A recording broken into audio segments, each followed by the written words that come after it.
Hello friends, math series centre में आपका स्वागत है। तो आज हम इस वीडियो के माध्यम से समांतर श्रेणी 5.2 के तीसरा क्वेश्चन को सॉल्व करने वाले हैं, जो कि इस तरह के प्रश्न जो है ऑब्जेक्टिव और सब्जेक्टिव में पूछे जाते हैं।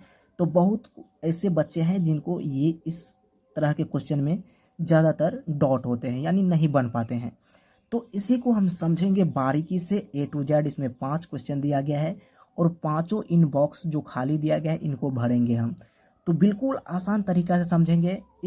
इसको समझने से पहले 5.2 में 2 क्वेश्चन है जिसको सॉल्व हमने नहीं किए हैं।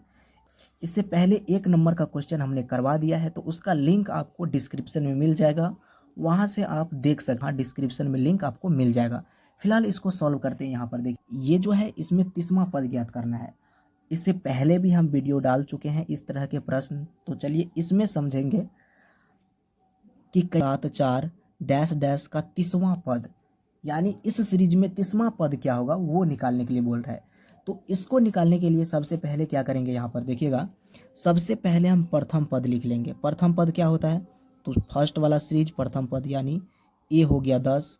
उसके बाद सार्व अंतर यानी डी निकालेंगे यहाँ से। तो डी डी कितना हो जाएगा, यानी 7 में से 10 को घटाएंगे, यानी दूसरा पद माइनस पहला पद होता है। तो 7 में से 10 को घटाएंगे तो यहाँ पर -3 आ जाएगा। यहाँ से सार्व अंतर -3 आ गया है। अब 30वां पद बोल रहा है, तो यानी A30 हमें ज्ञात करना है। A30, तो ये ऑप्शन वाला है, वहाँ पर बुक में देख लीजिएगा कि इसमें 4 ऑप्शन दिया गया है। तो A30 को हम क्या लिख सकते हैं, A+29D लिख सकते हैं।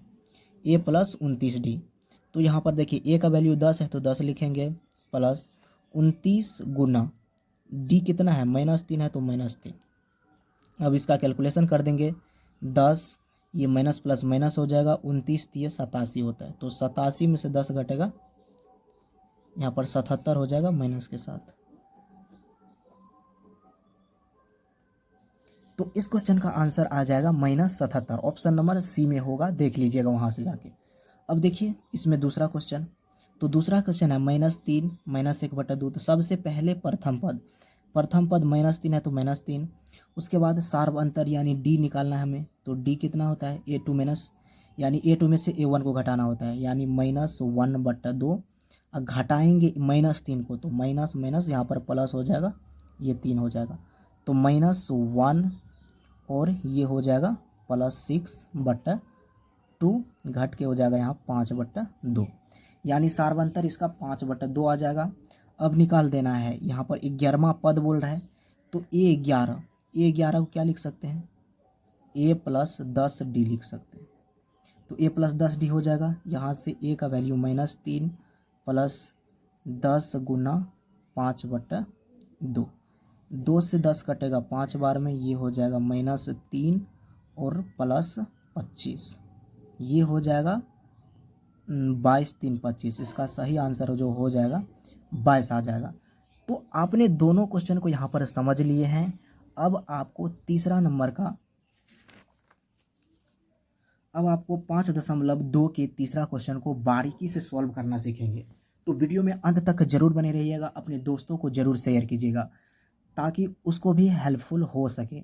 यहाँ पर इसको सॉल्व करना प्रारंभ करते हैं। चलिए इसको बारीकी से समझिएगा।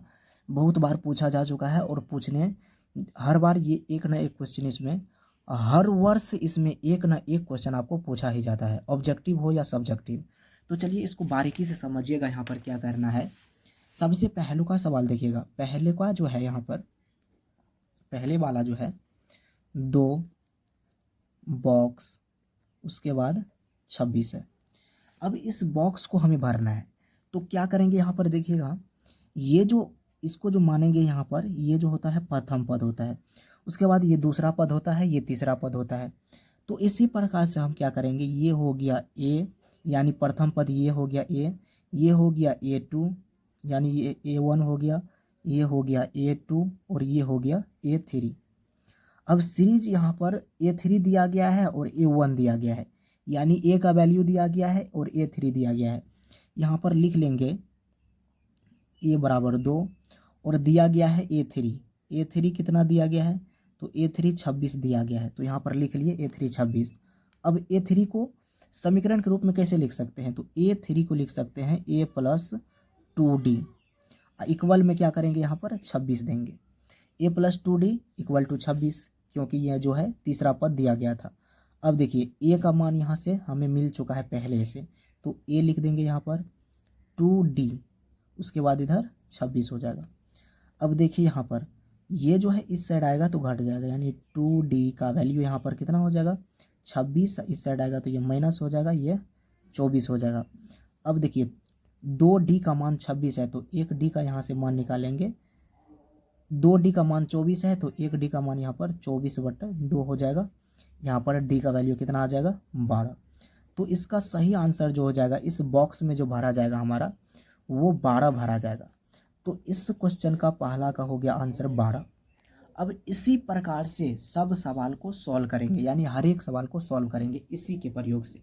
ऐसे ही आपको हर एक सवाल में करना है, लगाना है। जैसे 2 नंबर का सवाल देखिए, बॉक्स है, संख्या दिया गया है, फिर बॉक्स है, फिर संख्या दिया गया है। अब जो बॉक्स खाली है उसको आपको छोड़ देना है। यहाँ पर जो जो दिया गया है उसको लिखेंगे दिया है क्या, A1 हो गया, A2 हो गया, A3 हो गया, A4 हो गया, इसी तरह तो सीरीज चलता है। तो A2 दिया गया है, A2 बराबर 13। अब A2 को क्या लिख सकते हैं, A प्लस D लिख सकते हैं, एक घटा के इधर 13, ये हो गया हमारा समीकरण 1। इसको समीकरण पहला मान लेंगे। अब दिया गया था ये, अब जो है दिया गया है A4, तो यहाँ पर लिखेंगे इसीलिए A4 बराबर 3। तो A4 कितना, A4 को लिख सकते हैं A प्लस 3D लिख सकते हैं, इक्वल इधर 3 हो जाएगा। ये हो जाएगा हमारा समीकरण दूसरा। अब देखिए 2 समीकरण को सॉल्व करने के लिए आपको आता होगा, अगर नहीं आता है तो डिस्क्रिप्शन में उसका भी लिंक मिल जाएगा, वहाँ से आप देख सकते हैं। यहाँ पर देखिए 2 समीकरण मिल गया है तो दोनों को क्या करेंगे, अब हमें जो है प्रथम स्थान खाली है, यानी A1 खाली है, तो हम A का वैल्यू यहाँ से निकाल लेते हैं। A का वैल्यू निकालने के लिए समीकरण पहला में जो है 3 से गुना करना पड़ेगा। इस समीकरण में पहला में 3 से, तो इसमें 1 से गुना कर देंगे। तो देखिए 3 से करेंगे तो ये तीनों टर्म गुना होगा, तो यहाँ हो जाएगा 3A माइनस 3D बराबर 13, तो यहाँ पर हो जाएगा 39। समीकरण दोनों में गुना कर दिए हैं, अब घटा देंगे समीकरण को, तो यहाँ पर 1 से गुना करेंगे तो यहाँ पर यहाँ पर प्लस है, यहाँ भी प्लस है, 3D बराबर यहाँ पर 3 हो जाएगा। इन समीकरण को क्या करेंगे, घटा देंगे। आपको घटो आता होगा अलजेब्रा का, तो यहाँ पर चिन्ह बदलता है, यहाँ भी चिन्ह बदलेगा। तो देखिए ये जो टर्म क्या होगा, D वाला कट जाएगा, तो देखिए यहाँ पर D वाला कट गया तो A बच गया है। तो क्या करेंगे, ये 3A में से एक घटाएंगे तो 2A हो जाएगा। इधर बराबर में देखिए यहाँ पर कितना हो जाएगा, 39 में से 3 जाएगा, 36 3 39 होता है।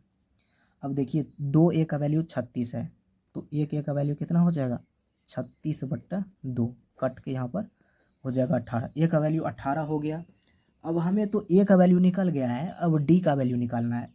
तो क्या करेंगे, समीकरण पहला में रख देंगे A बराबर 18। समीकरण पहला में A बराबर 18 रख देंगे। समीकरण पहला है A प्लस D बराबर 13, तो A प्लस D बराबर 13। अब A का वैल्यू 18 है प्लस D बराबर 13। अब D का वैल्यू निकालेंगे यहाँ से, तो D का कितना हो जाएगा 13, अब माइनस ये 18 इस साइड आएगा तो घट के यहाँ पर हो जाएगा -5।